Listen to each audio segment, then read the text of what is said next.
Que la bénédiction de Dieu le Père, l'amour inconditionnel de Dieu le Fils et la puissante consolation de Dieu le Saint-Esprit soient avec vous et toute votre famille. En ce moment sacré, je vous invite à entrer dans ce sanctuaire de prière. Laissez derrière vous les préoccupations du monde et revêtez le manteau de paix que seul le Seigneur peut offrir.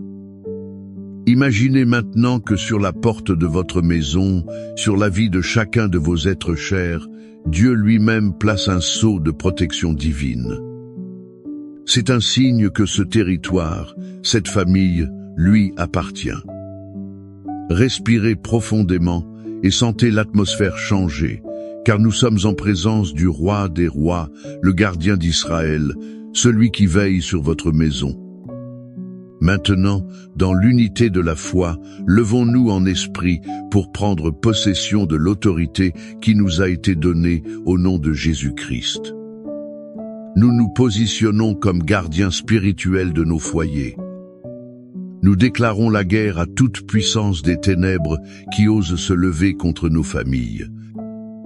Au nom de Jésus, nous brisons et annulons toute flèche de discorde, toute parole de malédiction.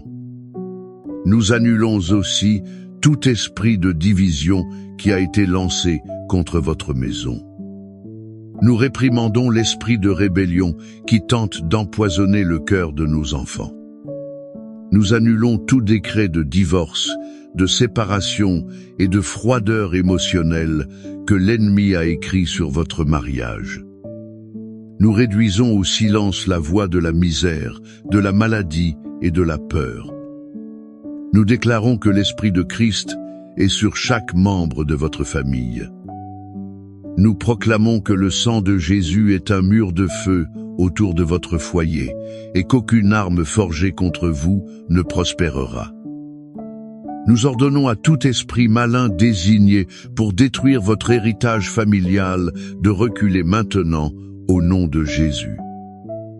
Nous annulons les malédictions de lignée, les schémas d'échec, les cycles de dépendance et de douleur qui se sont transmis de génération en génération. Nous proclamons un temps nouveau, une nouvelle histoire, écrite par le doigt de Dieu, scellée par le sang de l'agneau. Votre famille n'est pas un champ de bataille, mais plutôt un jardin du Seigneur, un lieu de paix, d'unité et de prospérité. Famille bien-aimée, après nous être positionnés avec autorité, je vous invite à faire taire votre esprit. Prêtez l'oreille de votre cœur à la plus belle histoire d'amour familial jamais racontée. C'est une histoire qui révèle la profondeur du cœur de Dieu le Père pour chacun de nous, trouvée dans l'Évangile de Luc, chapitre 15. C'est l'histoire du Père et de ses deux fils, souvent appelée la parabole du Fils prodigue. Plongeons-nous dedans. Imaginez la scène. Un fils plus jeune, impatient et égoïste, s'approche de son père. Il fait une demande choquante. « Père, donne-moi la part des biens qui me revient. » Dans cette culture, cela équivalait à dire « Père, pour moi, tu es déjà mort. Je ne veux que ton argent. » Pouvez-vous ressentir la douleur déchirante dans le cœur de ce père? Malgré tout, avec une douleur silencieuse, il divise son héritage et en remet une partie à son fils. Il le laisse partir. Le véritable amour n'emprisonne pas. Le fils part pour une terre lointaine, et là, la Bible dit qu'il a gaspillé tout ce qu'il avait, vivant de manière dissolue. La fête est finie, l'argent a disparu, les amis se sont évaporés. Une grande famine survint dans ce pays, et il commença à connaître des besoins extrêmes, au point de désirer manger la nourriture que les porcs mangeaient. Lui, un fils aimé, se retrouva maintenant au lieu le plus bas, le plus sale et le plus humiliant qu'on puisse imaginer.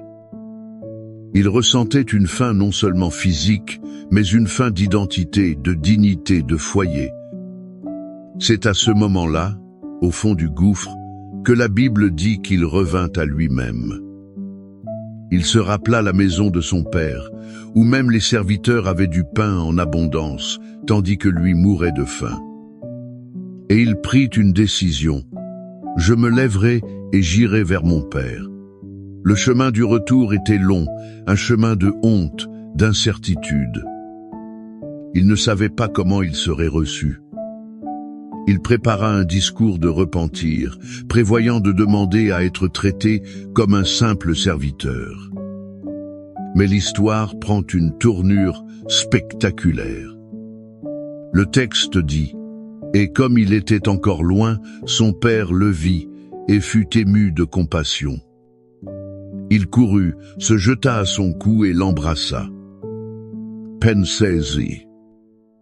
Le père n'était pas les bras croisés, attendant des excuses. Il était sur la véranda, tous les jours, scrutant l'horizon, attendant, aspirant au retour de son fils. Ses yeux étaient des yeux d'espérance. Et quand il vit la silhouette familière, même sale et en haillons, il n'hésita pas. Lui, un patriarche digne, releva ses vêtements et courut. L'étreinte du père vint avant la confession du fils. Le baiser du père fit taire le discours d'indignité. Le père ne dit pas « je te l'avais dit ». Il dit « apportez la meilleure robe, un anneau pour son doigt, des sandales pour ses pieds. Et tuez le veau gras, car ce mon fils était mort et il est revenu à la vie, il était perdu et il a été retrouvé. » Et ils commencèrent à se réjouir. De cette histoire puissante, nous tirons des leçons vitales pour votre famille aujourd'hui. La première est que l'amour de Dieu, le Père Céleste, pour vous et pour chaque membre de votre famille est inconditionnel et inlassable. Il n'abandonne personne. Peut-être êtes-vous un père ou une mère priant pour un enfant qui s'est égaré, qui a pris de mauvaises décisions. Il est dans une terre lointaine, ne perdez pas espoir. Continuez sur le porche de la foi, avec les yeux de l'espérance, car le cœur du Père aspire au retour. Il travaille dans le cœur de ce fils ou de cette fille pour qu'il revienne à lui-même. La deuxième leçon est qu'il y a toujours un chemin de retour. Peu importe à quel point quelqu'un est tombé, peu importe l'erreur commise, la porte de la maison du Père est toujours ouverte. Pour le conjoint qui a failli, pour le parent qui s'est éloigné, pour vous-même qui vous sentez indigne. L'invitation à revenir résonne aujourd'hui. La grâce de Dieu est plus grande que notre plus grande erreur. La troisième leçon est le pouvoir restaurateur du pardon. La fête de la réconciliation n'a commencé que parce que le Père a pardonné complètement. Dans nos familles, l'unité est souvent brisée par le manque de pardon. Nous portons des rancunes, des ressentiments qui créent des murs de silence et de douleur. Qui dans votre famille a besoin de votre pardon aujourd'hui pour que la fête commence? À qui devez-vous tendre un câlin qui dit bienvenue, sans reproche, sans accusation? Le pardon est la clé qui ouvre la porte à la guérison et à la restauration de l'unité familiale. Les paroles du Père dans la parabole sont une étreinte de restauration. Et les paroles de son écriture sont la forteresse qu'il nous donne pendant que nous attendons et vivons cette restauration. Le psaume 4:11 est la promesse de protection de ce Père qui court à notre rencontre. C'est la déclaration que, tandis que nos enfants sont dans le monde ou que nous affrontons des luttes dans notre mariage, nous sommes sous ses ailes protectrices. Le psaume 23, à son tour, est la certitude que lui, comme notre bon berger, prend soin de chaque détail de notre famille. Il pourvoit au pain, à la paix et à la direction. Maintenant, je vous invite à fermer les yeux, si possible, et à recevoir chaque parole du psaume 4:11. non pas comme un ancien poème, mais comme un décret de protection et de sécurité que le Père Céleste libère sur votre vie et votre famille en cet instant même. Respirez profondément et recevez.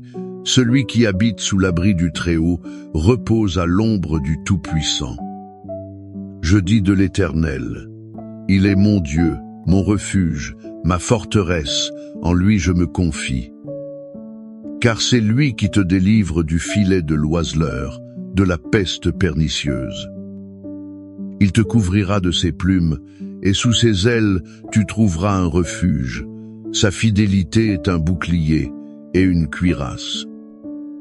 Tu n'auras pas peur des terreurs de la nuit, ni de la flèche qui vole de jour, ni de la peste qui marche dans les ténèbres, ni de la destruction qui ravage à midi. 1000 tomberont à ton côté, et 10 000 à ta droite, mais tu ne seras pas atteint. De tes yeux seulement tu regarderas, et tu verras la rétribution des méchants. Car tu es mon refuge, ô Éternel. Tu as fait du Très-Haut ta demeure. Aucun malheur ne t'arrivera, aucun fléau n'approchera de ta tente. Car il ordonnera à ses anges à ton sujet de te garder dans toutes tes voies. Ils te porteront sur leurs mains, de peur que ton pied ne heurte une pierre. Tu marcheras sur le lion et sur l'aspic, tu fouleras le lionceau et le dragon. Puisqu'il m'aime, je le délivrerai, je le protégerai, car il connaît mon nom. Il m'invoquera, et je lui répondrai. Je serai avec lui dans la détresse. Je l'en tirerai, et je le glorifierai. Je le rassasierai de longs jours, et je lui montrerai mon salut. Père bien-aimé, le cœur rempli de l'image de ton étreinte restauratrice et l'âme fortifiée par les promesses inébranlables du psaume 91. Nous nous tenons devant toi en prière. Nous te remercions car tu es le Père qui attend, qui court, qui embrasse et qui fait la fête. Et c'est sur la base de cet amour que nous osons clamer pour nos familles. Seigneur, nous plaçons sur ton autel chaque fils et chaque fille qui, comme le prodigue, s'est éloigné de la maison et de tes chemins. Où qu'ils soient, Père, envoie ton Esprit Saint pour qu'ils reviennent à eux-mêmes. Éveille en eux une sainte nostalgie du foyer, de ta présence, de la sécurité de ta maison. Protège-les des dangers du monde, délivre-les des mauvaises compagnies, brise les chaînes des vices et de l'immoralité. Père, nous te demandons, prépare le chemin du retour et donne-nous, en tant que parents, un cœur comme le tien, prêt à pardonner et à célébrer. Nous prions maintenant pour les mariages en crise, pour les foyers où la joie a disparu et où un silence douloureux règne. Restaure, Seigneur. Comme le Père qui offrit la meilleure robe, revêt ce couple de vêtements de louange, de pardon et de romance. Mets l'anneau de l'alliance renouvelé à leurs doigts. Chausse leurs pieds de la préparation de l'évangile de paix.